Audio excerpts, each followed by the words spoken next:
Halo guys, ketemu lagi dengan gua Inas and Zubir. Gua iseng nonton Mata Najwa di mana yang bicara pada saat itu hostnya adalah Najwa Shihab, narsumnya adalah Direktur YLBHI Asfinawati dan Menkominfo Johnny Plate. Tapi guys, gua dibikin cengar-cengir sama mereka bertiga loh, karena gua bingung. Pasalnya adalah si host Najwa Shihab kagak paham apa-apa soal energi dan sumber daya mineral. Asfinawati pun yang katanya berani ngomong detail, tapi isinya juga kosong melompong tuh. Lalu sempet juga gue bertanya-tanya, jangan-jangan menterinya Johnny Plate juga nggak tahu apa-apa nih. Ini videonya. Oke, jadi ciri-ciri orang yang melakukan disinformasi, satu, tidak berani main di detil. Oke guys, menurut Direktur YLBHI Asfinawati, ciri-ciri orang yang melakukan disinformasi tidak berani main di detail. Kita catat ya, lanjut. Tadi Pak Johnny Plate tidak mau masuk di pasal-pasal detil, mungkin karena tidak membaca. Stop. Kemudian Asfinawati mengatakan bahwa Johnny Plate nggak mau masuk pasal-pasal detail karena nggak pernah baca katanya sih. Lanjutkan. Yang kedua, argumennya pasti pokoknya dan tidak mau juga masuk ke deliberasi, masuk ke pasal-pasal. Yang ketiga, mengancam. Yang keempat, sengaja tidak mau mengangkat hal yang lain. Tadi argumennya untuk negara. Pak Johnny Plate sudah baca belum? Ada royalti kemungkinan 0% untuk tambang batu bara. Ayo Pak Menteri, baca nggak? Bengong aja Pak Menteri. Siapa yang punya tambang batu bara di Indonesia? Nanti kita lihat ke menteri siapa aja itu. Stop. Aduh, kok jadi tendensius sih Asfinawati? Lalu apa kaitannya royalti 0% dengan menteri yang punya tambang batu bara? Piye toh? Kita simpulin gini. Direktur YLBHI Asfinawati katanya berani main di detail Omnibus Law. Tapi dia sendiri kayaknya nggak pernah baca Omnibus Law Cluster Energi dan Sumber Daya Alam.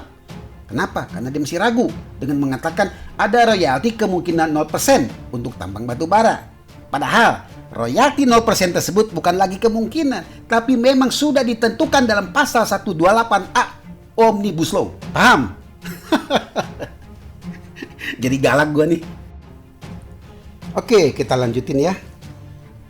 Kalau kita baca pasal 39 Omnibus Law, seperti yang gua tampilin di layar deh, maka jelas dong bahwa Omnibus Law hanya mengubah dan menambahkan pasal-pasal baru aja. Salah satunya adalah pasal 128A. Tapi Asfinawati kayaknya nggak paham sama sekali substansi pasal 128A ini, yakni soal peningkatan nilai tambah batu bara. Gitu kan? Udah dilihat? Oke, nanti kita lanjutin. Tapi jangan lupa subscribe and comment. Boleh komen yang lembut atau yang keras atau cadas sekalipun, terserah lu deh.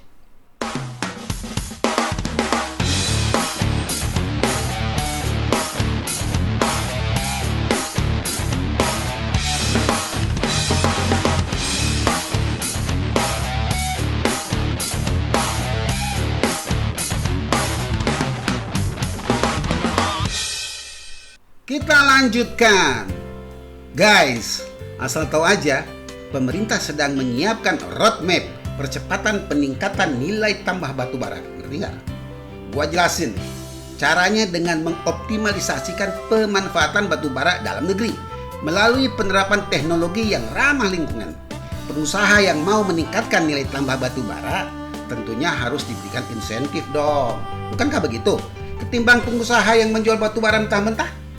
Nah, salah satu cara untuk meningkatkan nilai tambah tersebut adalah gasifikasi batu bara menjadi syngas atau sintetik gas yang diperlukan oleh industri petrokimia, serta dimethyl ether atau DME yang penting banget nih sebagai substitusi dari LPG.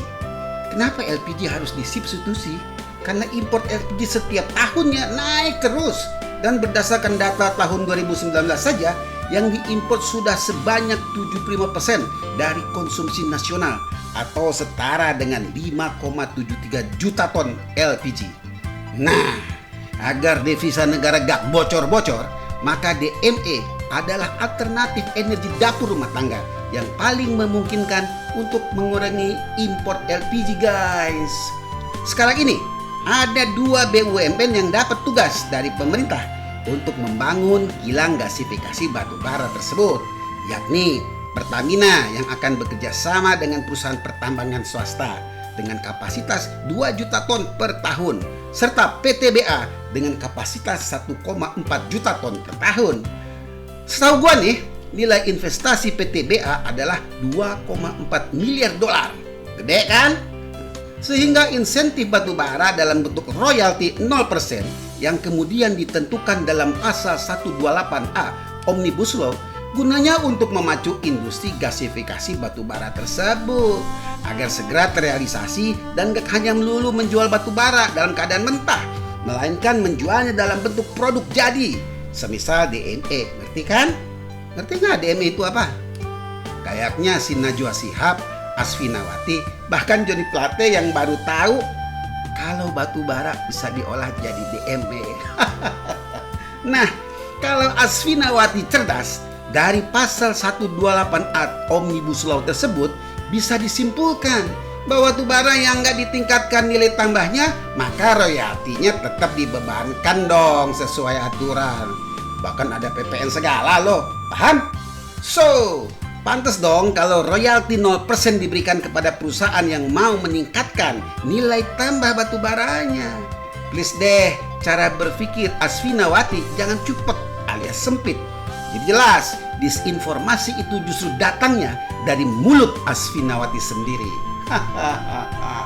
Sampai jumpa guys di episode berikutnya.